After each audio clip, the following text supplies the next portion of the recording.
Jeff Hood and Legend, WDXE. That's us, the Legend, WDXE, and welcome to Friends and Neighbors with Jeff Hood, and my friend and neighbor, Mr. Ricky Nelson, is in the studio this morning. How are you, Ricky? Good to be with you. Good. I appreciate you asking me on. Thank you so much for agreeing to come. I know it was short notice. It was, that's okay. But you're one of those guys that if I ever called on, I knew I could count on. There we go. Sounds good. You know I want to mean? be that guy. You are that guy. You are that guy. For those that don't know Ricky Nelson, we're going to get to know Ricky Nelson a little bit. And, of course, I want to try to find out some things that maybe I don't know. You and I have had, I don't know, several conversations over the years, back and forth, and we always get long and involved. We always do. We always gets there. Now we've got an hour to do that. We got a whole hour. We've got a whole hour, and I really do appreciate you being in here. Of course, now, right quick, and I don't want to talk about this the entire time, but we're going to get back to it. Okay. But for those that don't know, you've got Ricky Nelson Photography. Yep. And Ricky Lee, your son. Yep. And y'all are kind of He's got Nelson Studios. Nelson Studios, Yep. all kind of in business together, more or less. Yep. And for those of you that have been to the, of course, I know there's more work than this, but just so people will know, when they go to the Crockett cinemas, Yep. and they see those local commercials, Yep. A lot of them are a ours. lot of them are you produced and made. Yep. And so that's just an interesting whole world. Yeah, and it we'll is. And we'll get to there. We'll get to there. Sounds But I want to back up way back and ask you about your beginning. Your father was Jack Nelson. Jack Nelson. My mom was Sybil Nelson. Sybil Yep. Nelson. Now, who was your mom before she married? She was a Clayton. Clayton. They was And what- raised around Fish Trap. I was going to say, what area of the country? Fish Trap. Fish Trap. Now, know both your where- mom and dad? Dad was over on California Branch. California branch. Factory I know Creek. where Fish Trap is. Yeah.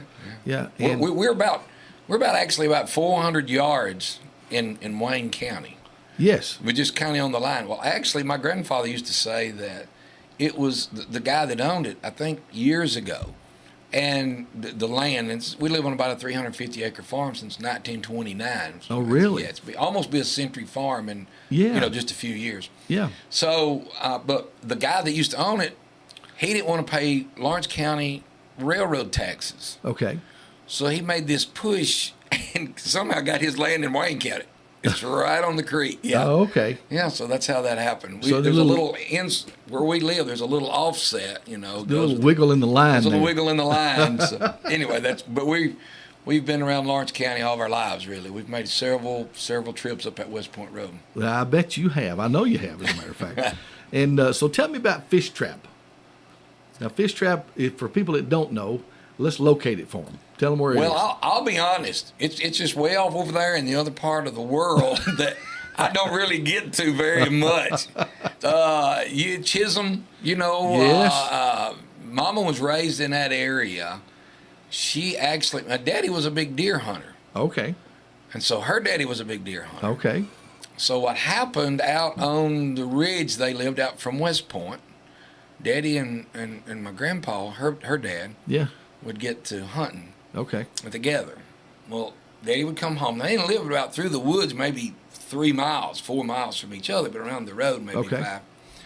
So the dogs would go out there. Yes. Okay. And Mama, instead of letting them come home, she would tie them, so Daddy wouldn't have to come get them. And so he swallowed hook, line, and sinker. And May the 29th, 1958, they were married. Up here on the square at Lawrenceburg, actually. So they married on the square here. And at the radio station, All right. Brother S.H. Lewis. You're familiar with Cheryl Augustine? I Yeah, guess? absolutely. It's her grandfather. Okay. Used to pastor at Bethlehem. Yeah. And he married them on the square at the radio station. After they were married, he asked Brother Lewis, he said, "How much do I owe you?" He said, "Well, how much is she worth to you?" He says, $2, okay? So he gave him $2 a month. That works.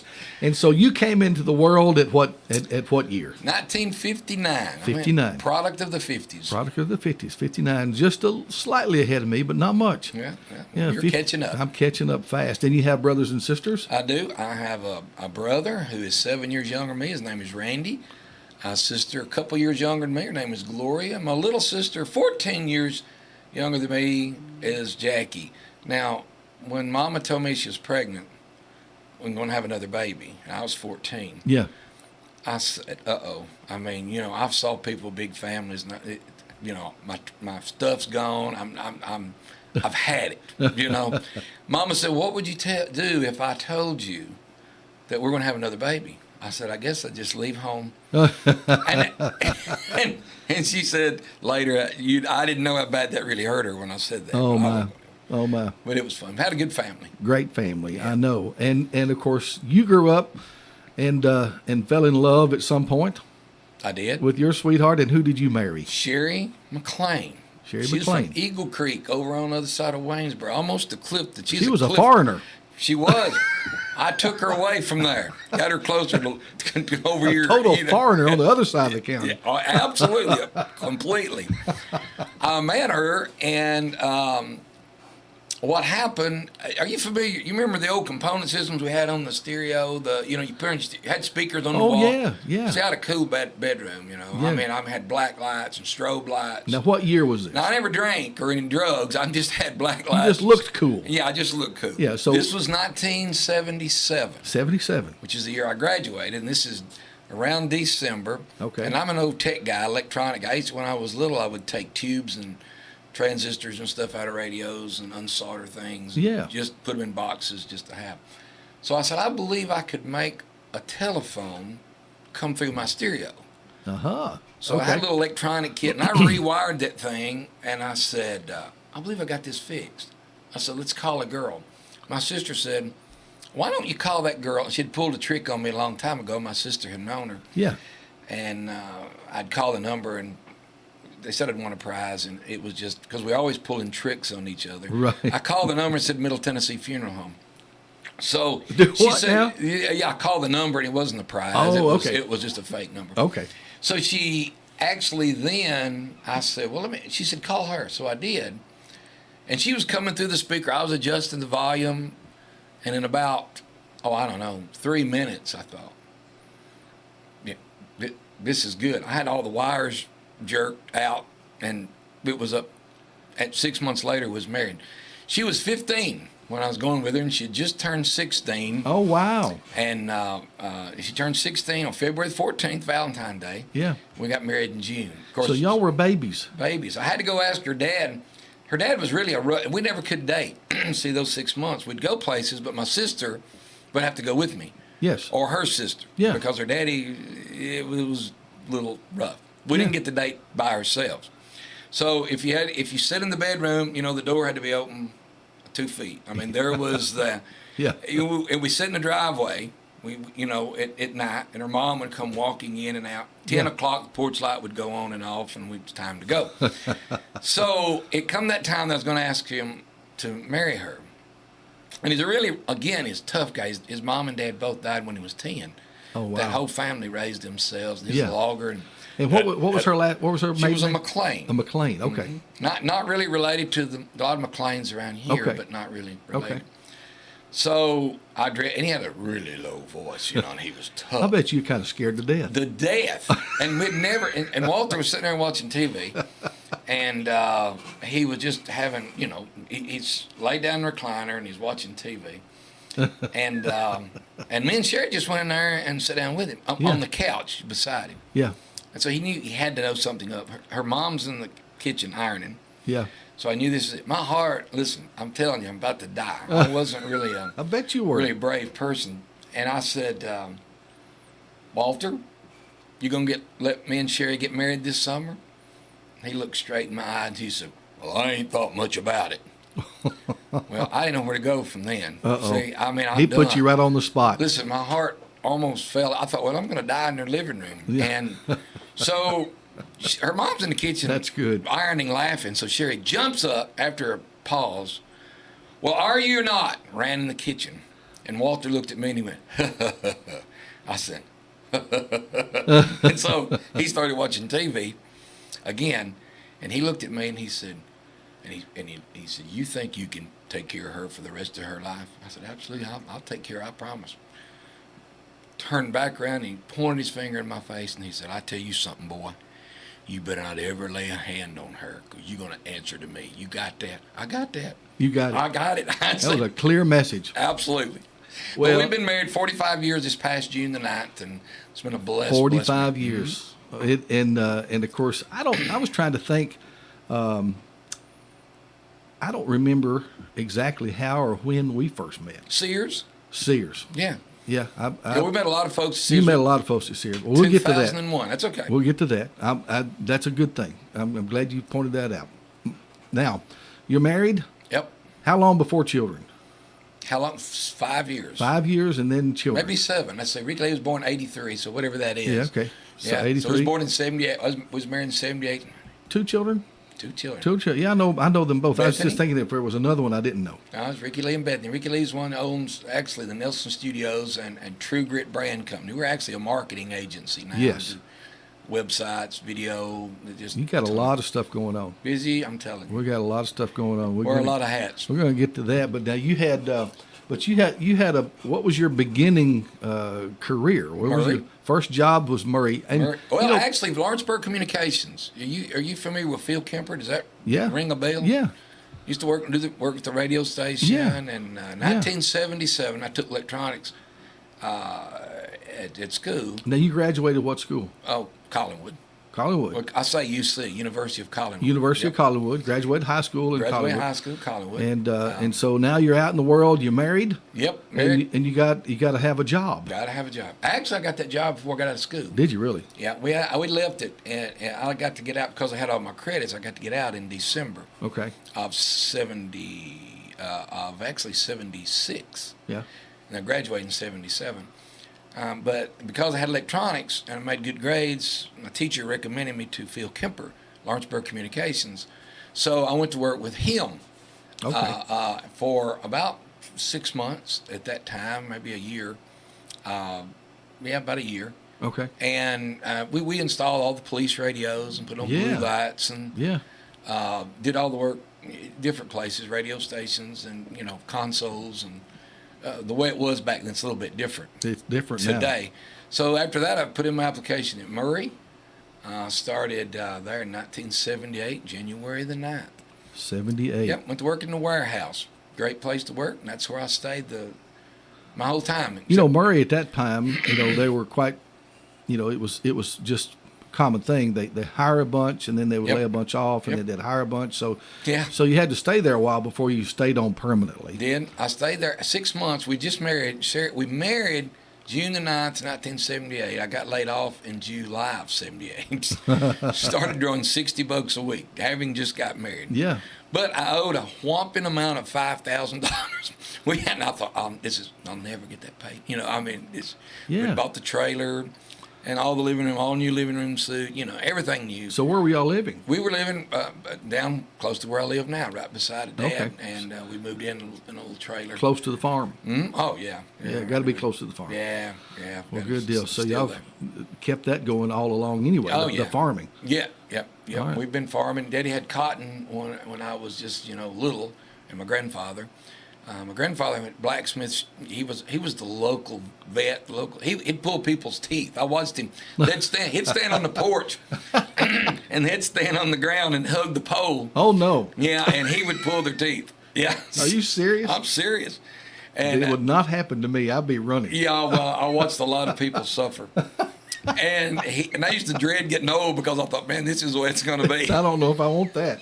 That's right. Thank goodness for good dental Yeah. technology. Yeah. So I had cotton, and then in 1969, which was a big year for me, actually.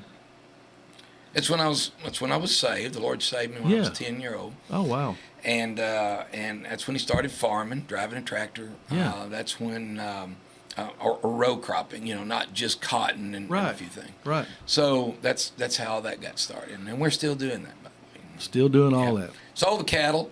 Now we're actually got some of it leased out, about 100 acres. We still raise hay and keep it up. So life, you stayed with Murray, though. Stayed with Murray. How long did you stay at Murray? 30 years. I was the Wow. last person to walk out. I was manager of the warehouse since '98, and we had things in the warehouse, that Briggs still owned after Yes. the bankruptcy. So I stayed 2 more years.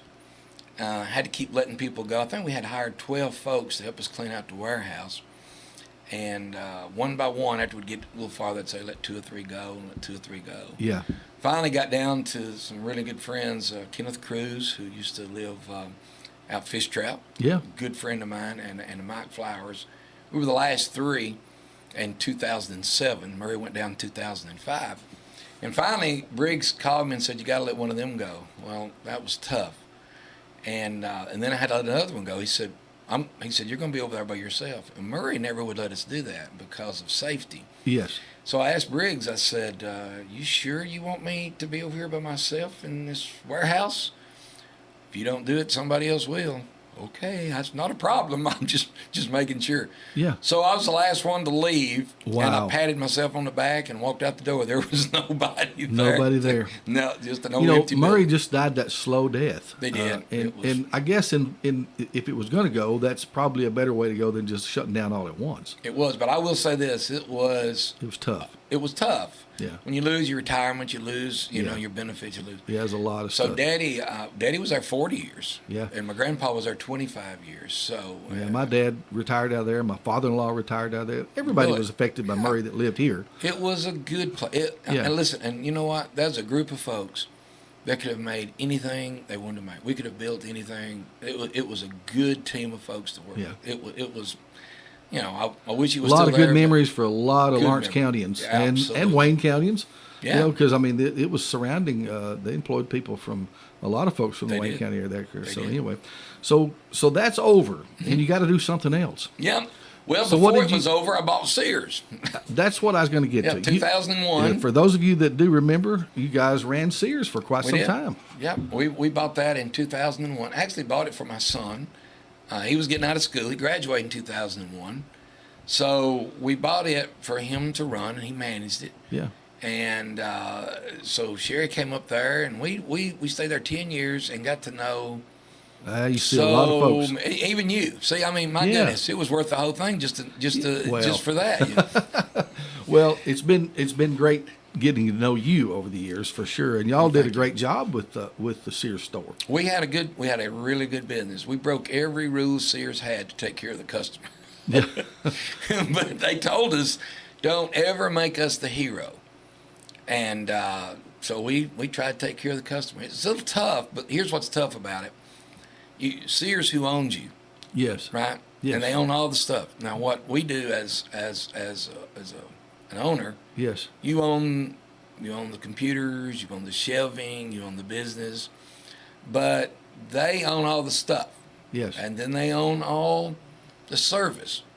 Well, you're stuck between the owner and service, and you don't really have control of either, and you have to look the customer in the face, Yeah. you know, and unless you've worked Kind on of a balancing act. it was that was the hardest part, because when the person's refrigerator would go out, they just bought it, they gave $2,000 for it, we'll Yeah. say, and something happens in a week. You know, service, you call service, "Oh, I'm sorry, I can't get out there for 3 days," and you Yeah. know, so we just give them another refrigerator. Yeah. Just So you broke the rules and made friends. Absolutely, broke the rules and made friends. Y'all did run a really nice store when Well, thank you're doing that. No We kidding. had a good time. Had a lot of good customers here in Lawrence. I think they were the best, really. Well, you know, it is a lot in what you make it. You know, We had a good time. We treated customer people, service, that kind of thing. Treated people. We just That goes a long, long way. yeah.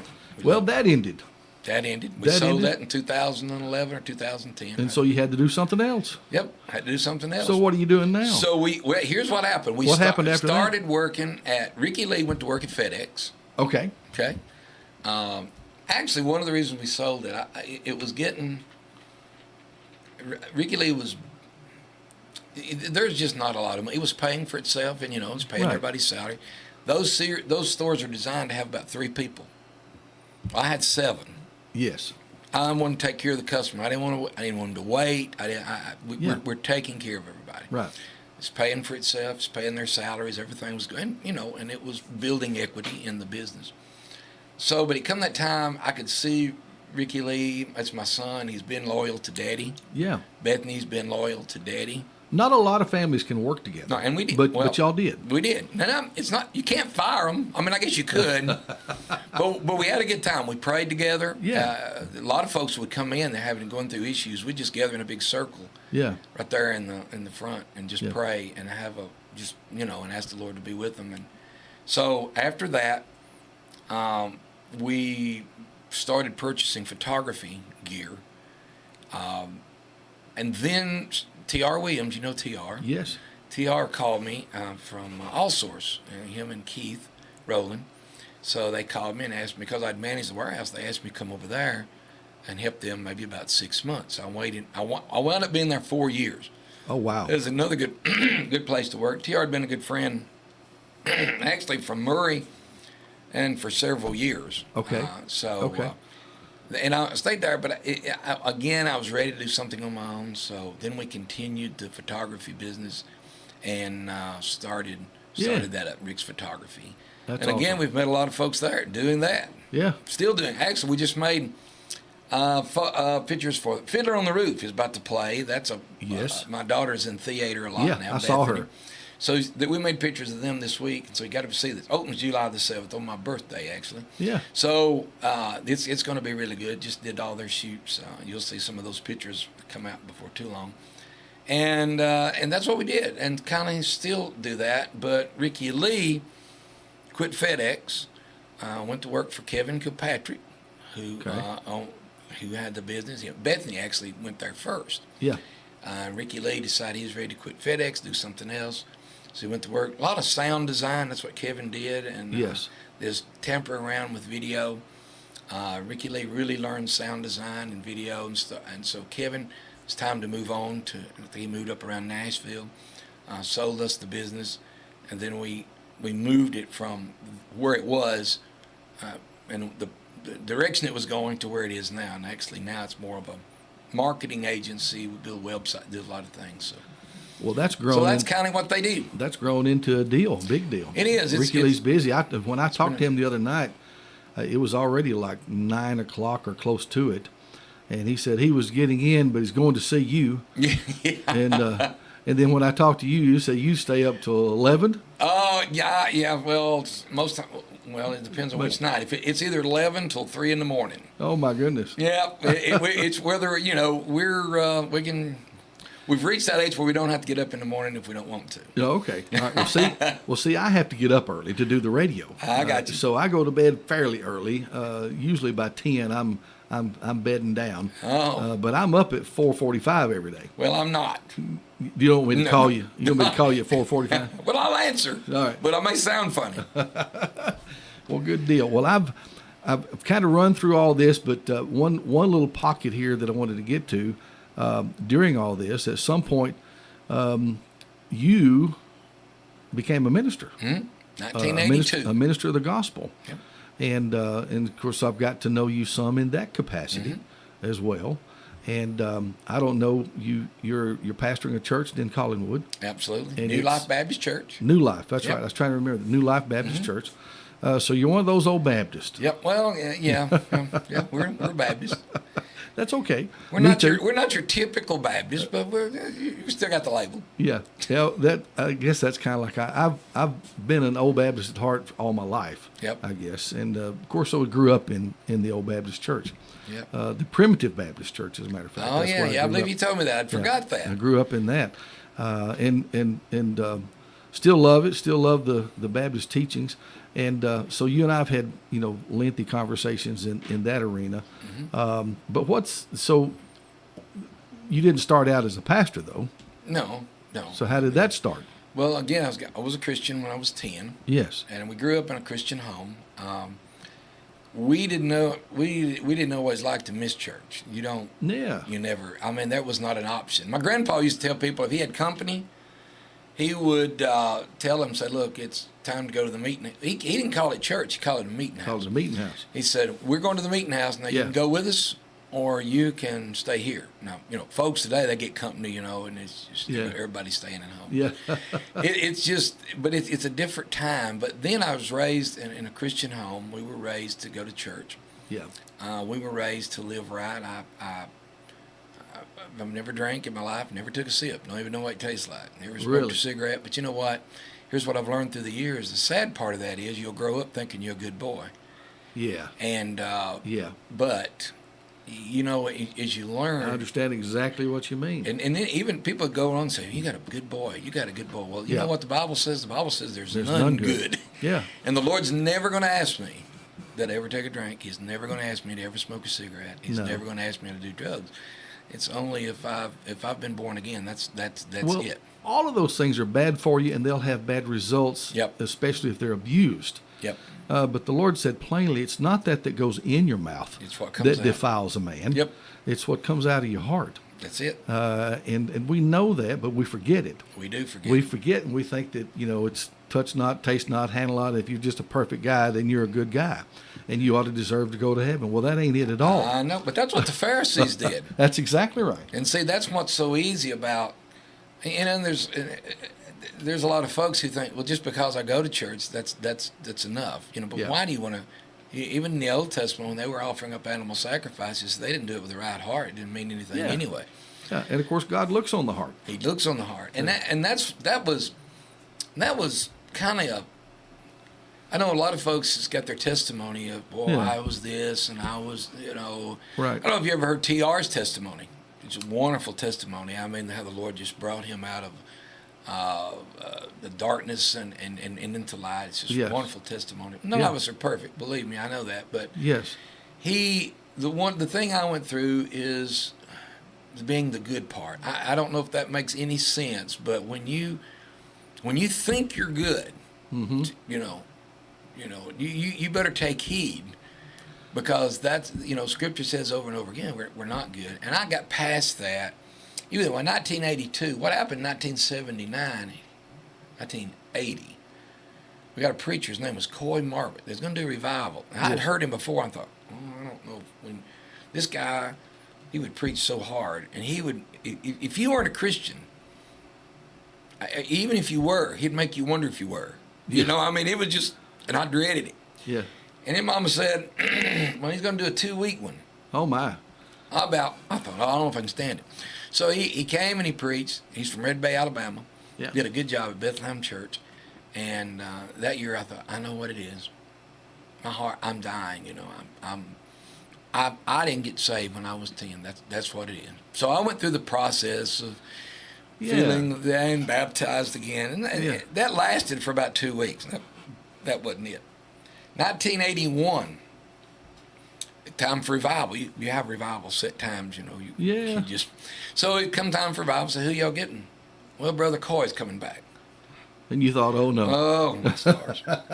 So he came back that time, and that's in 1981, and he preached, and I was convicted, and I said, I'll dedicate my life to full-time Christian service. I don't even know what that means, but that's what I said I was doing. Yeah. And so they at Bethlehem, I started teaching the youth. Yeah. Which I learned a lot. It's one thing to be a Christian, but it's another thing to study. That's exactly right. And so I started studying in a way that I hadn't studied. I had a great Sunday school class. 1982 comes, Yeah. August. Yeah. I said, who y'all getting this year? Well, Brother Coy's coming back. Well, I was going to just take notes and not listen. Yeah. But I sat on the back seat, and I didn't take but about 3 notes, and the Lord called me to preach. And I've been pastoring ever since. My first church was in Houston Baptist Church in Collinwood. Yeah. Stayed there about 3 years. I went to, they started a little church in Collinwood called Grace Baptist Church, and Okay. I was their first pastor. Okay. Stayed there 10 years and left to where I'm at now. We started a new work there in Collinwood, north of town, and we've been there since 1995. So Yeah. been pastor. Yeah. Well, we've got to visit there You did? at least once. Yep. They've been there a couple of times. Yep. And you have a great church family. Good church family. Love them. They love the Lord. It means a lot to have that. Yeah, we're not very big. Don't have we can seat 300 folks. So Yeah. if you can grab them. That's big. And when I grew up, We don't have 300, where but we can. you can have them. Yeah. You could have that many if the Lord said so. Yeah, that's right. That's That's right. right. So the church I grew up in, there we would have maybe 20 to 30. Yeah. And sometimes it'd be much fuller than when I was young. It was much fuller, but I remember the church house being so full at times that they let us kids stay outside. There wasn't any air conditioning. They had the windows up, and they'd let us kids on certain meeting days, or says that when everybody came, Yeah. they'd let us stay outside. You liked that, didn't you? Oh yeah, we wanted to be outside. Me and the Garland boys. Oh.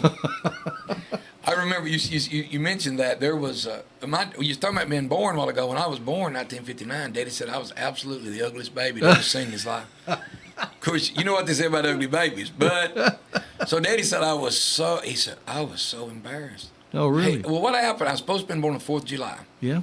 Well, the doctors gave Mama something to kind of slow that down, so they would. It was up here in Lawrenceburg Hospital, at the on Buffalo Road, the first one on. So they could be off on holiday. There you go. Well, that put me in labor a little longer than I should have been. Oh my! And Daddy said he said I looked just like a monkey. That's what he said. Well, so he said though he went on to clean up, came back. He said by the time I come back, he said it was okay. It was okay. Yeah.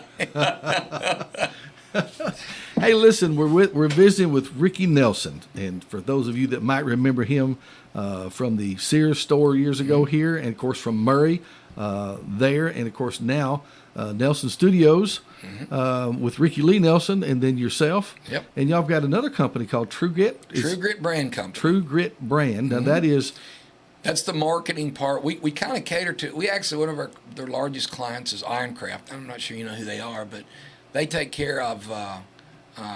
They bought out Titan. They're a new implement. Bush hogs. Okay. Spears, blades, disc equipment, all that. So we take care of all their marketing and website. Okay. We do all the Facebook. We do all their stuff. Good deal. Yeah, so that's our largest client, but we've got clients scattered across the United States. Do a lot of traveling now. I was going to say this has opened up a whole different world. It's a whole different for the Nelson family. Absolutely, we take care of Fecon. I don't know. Fecon is these grinders. You know that Keith Sanders. Those little the mulchers. The mulchers thing. Yeah. Yeah. We actually that kind of got our start, and we took care of all their website and all of their. Their merchandising, their manuals, all that kind of stuff. All right. So anyway, that's kind of what we do. Yeah, and if you'd like to call us, you can, by the way. If you'd like to give us a call and want to talk to us here, or ask Ricky, you may know Ricky, and want to reminisce a little bit, that'd be fine with us too. The phone number is, of course, 931 what is it? 766-9393. I almost couldn't get my cell phone. It's 766-9393. We can do that. Ricky Nelson's in the studio with me, and we've kind of rehearsed the history and what of his life and getting to know him and his family a little bit. But you had that's good. Maybe somebody's going to call us. But there it is. It's ringing anyway. Hey, good morning. How are you? Doing great, Jeff. Yeah, Ricky, I just want to tell you how much I used to enjoy on Sunday night your radio program on WJOR. I made that a point, as long as you were on there to listen to you, and I really enjoyed it. We hadn't even got to that yet. Yeah, I appreciate that. We were just talking about that before you called, and that was we had a good time on there in JOR, and I appreciate that. That means a lot. That really does. After all those years, you still remember that. I do. Like I said, it was a blessing for me to hear you on the radio.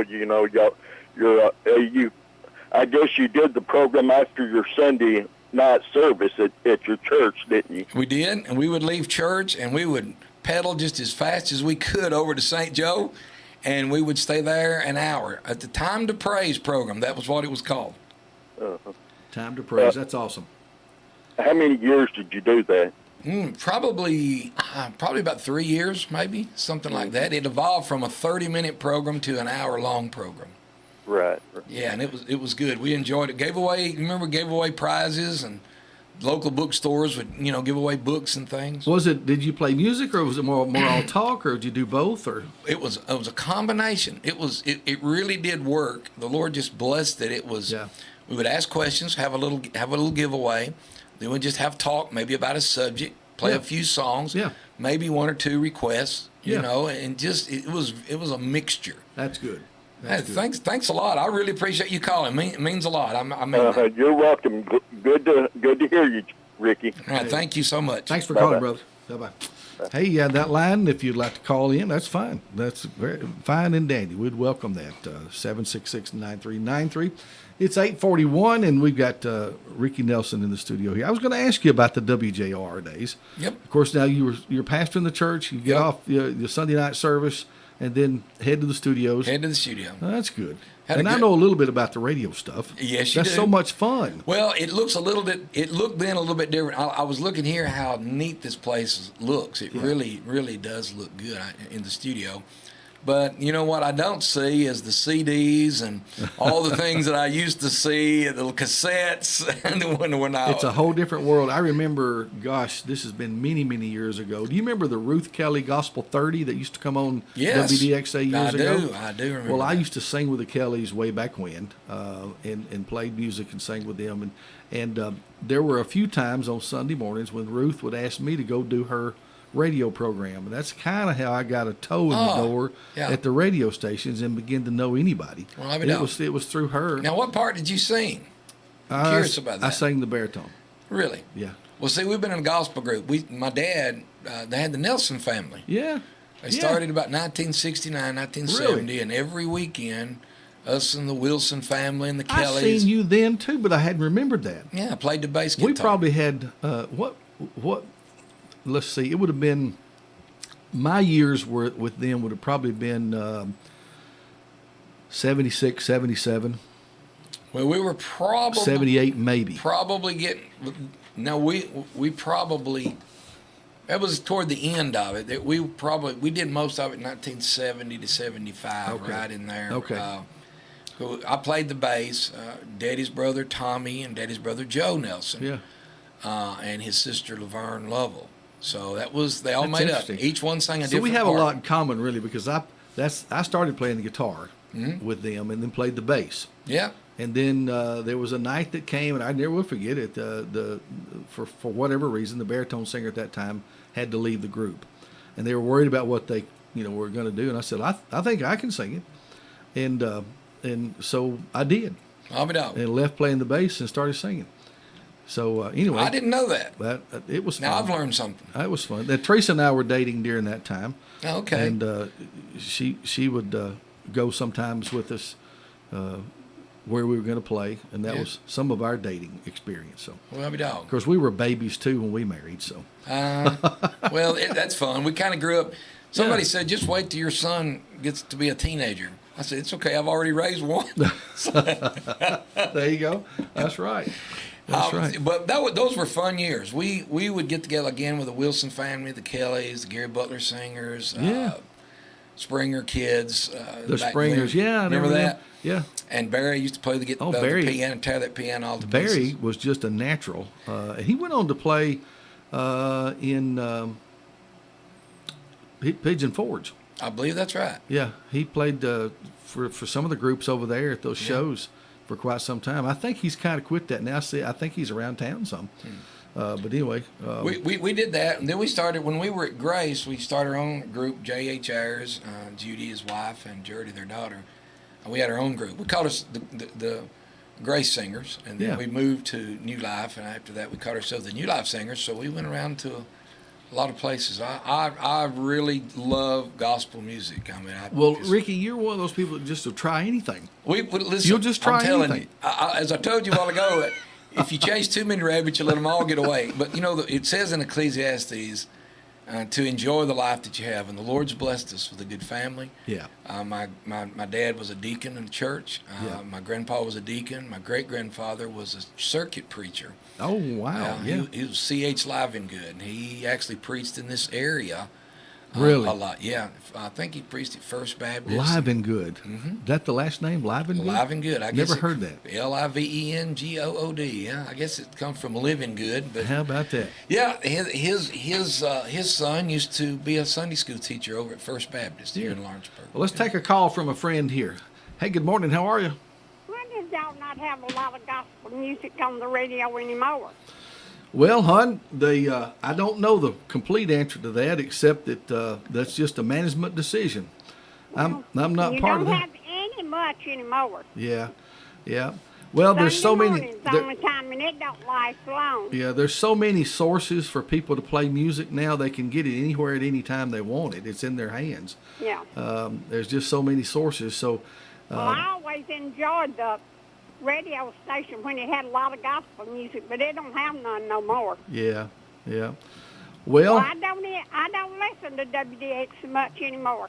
I appreciate the time you do listen, okay? Okay. All right, thank you. Very good. Yeah, I can't help the programming. This is the way it is. You just play what's in front of you, don't you? It is what it is. I do love it. I love Southern gospel now. I think we have to be careful sometimes. I don't love it like I used to. I don't either. I don't love it like I used to. But well, it's like it's happened to a lot. It's so many has turned into a showmanship. It has. And that's really bothered me. And I'm just kind of old school. Mm-hmm. I'm more of a traditional. Those kind of things just I don't know. I don't. There's just so much. Listen, we're all weak people, and I've told you we're none good. I don't care if you've never.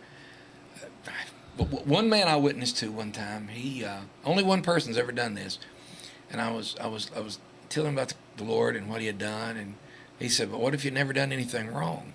Yeah. You know, so that's a problem. See, the big problem today is the hardest part is that you can't get them lost to get them saved. Everybody's going to heaven.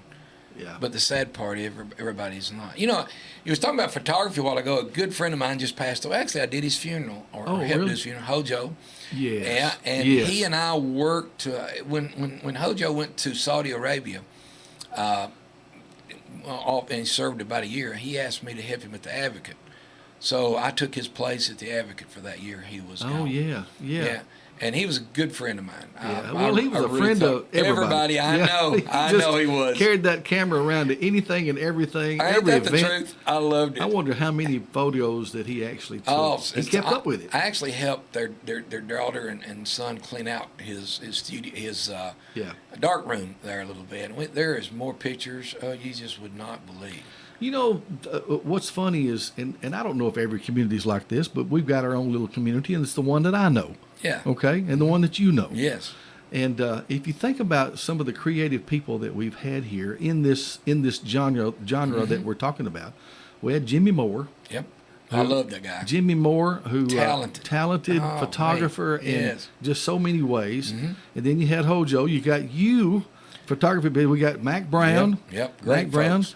Now my son-in-law dabbled in photography some. Yeah, I remember. By the way, I remember when he got started. Yeah, my son-in-law Brad Story. Yeah. He didn't. He's not doing it much anymore. He's gone off to other ventures. Funny, you may not know this, but when he first got started, Yeah. he said, "Will you set a picture of mine over at Sears?" So I set a picture Yeah. over 8 by 10 that he had made and set it there.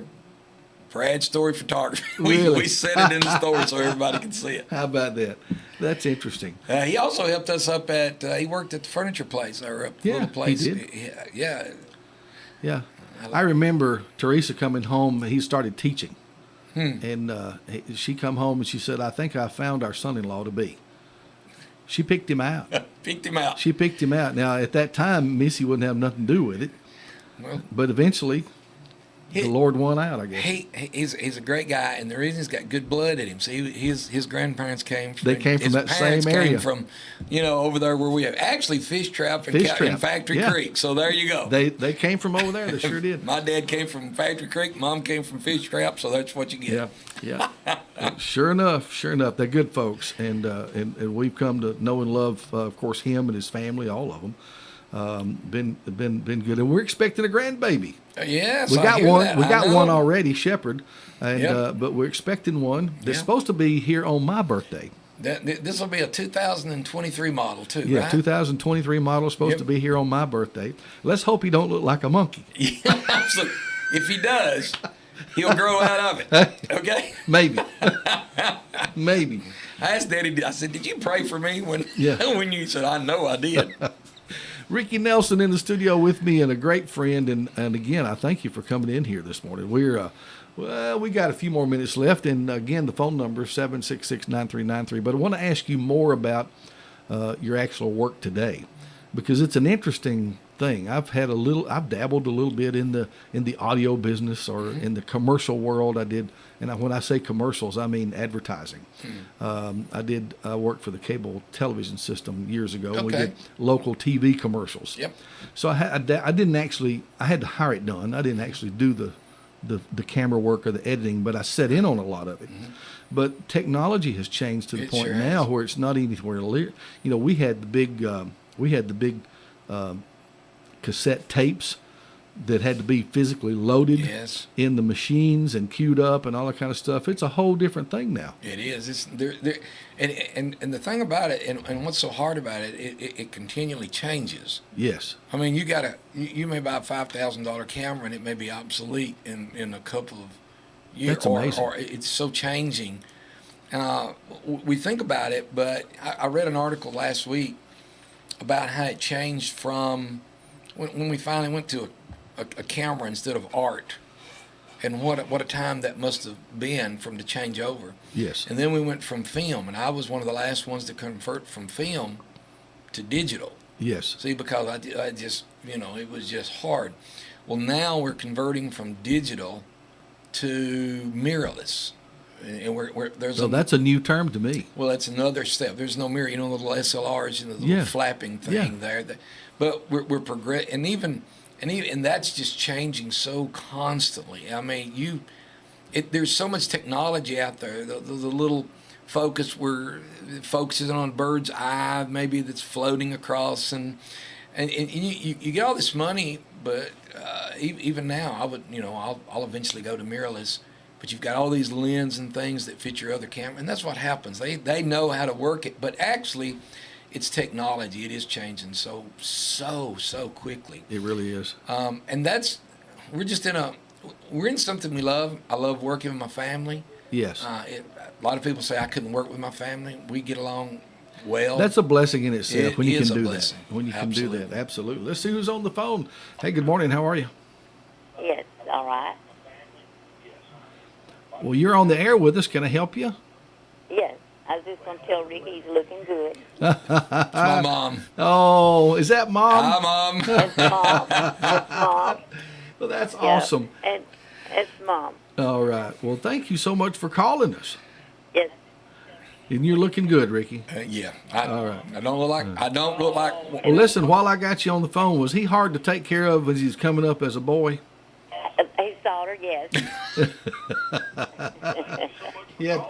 You still trying to whip him into shape, I bet. It's hard. Yeah. All right. Thanks. All right. Well, I'm so glad that you called, okay? Daughter. All right. You take care, honey. All right. Bye-bye. Bye-bye. Bye-bye. So Mom called. Mom, I like to tell this story sometimes. She was, I was really closer than I thought, but at once I was growing up, probably a teenager, Yeah. and she was sitting close, and I made the terrible mistake of saying "shut up." Oh, no. No, yeah, and I didn't know she had known karate, and somehow she whacked my jaw. Right in the cheek. Right. Quick. So don't tell Mama to. Don't tell Mama to shut up. I think that's one of the things that I've tried to drill into to May and Dan is how to respect their mom. Yeah. Okay. And Yeah. why. Yes. And why it's important. And they need to do that for their own good and for Yeah. Mom and Daddy lives in the house he was born in. Now, they're not perfect at it, by the way. No, that's right. None of them are. None of them are. They're still You learning. said we're trying, right? We're trying to. That's right.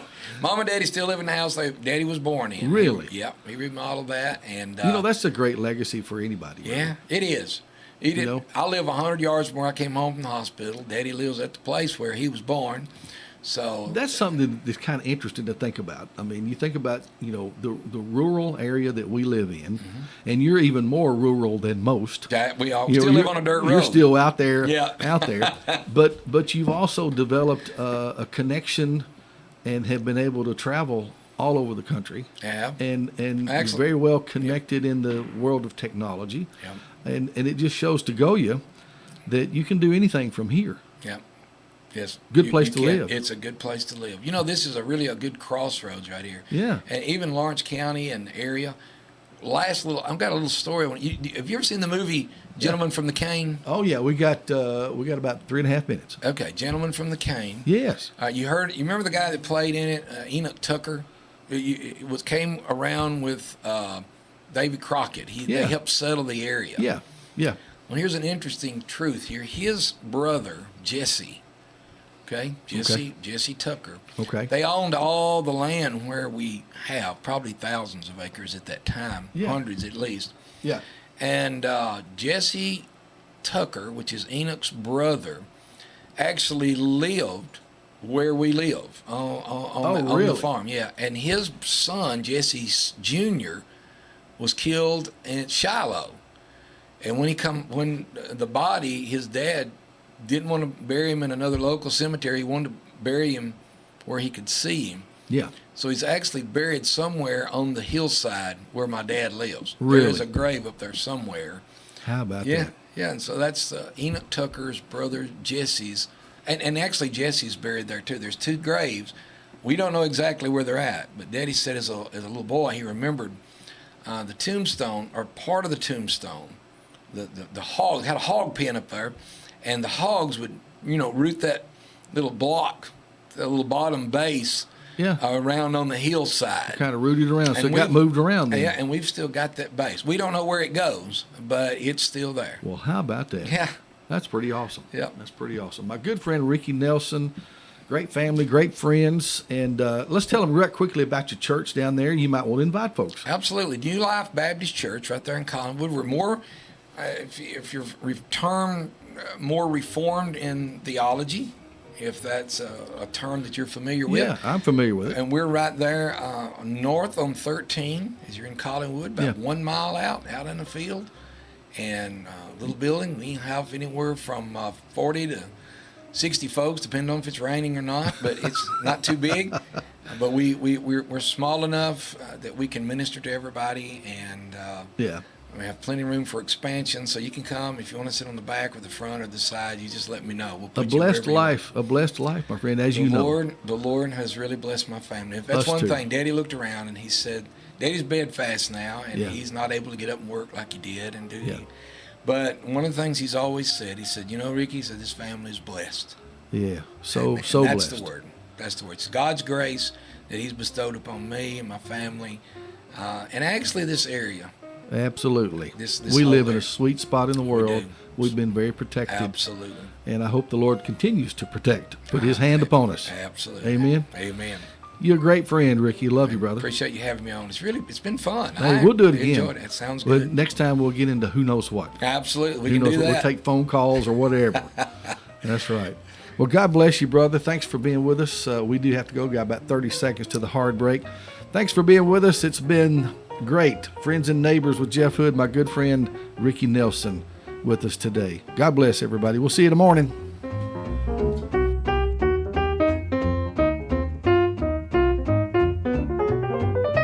This is WDXE, W287AA, and W237FD Lawrenceburg. Broadcast services of Prospect Communications.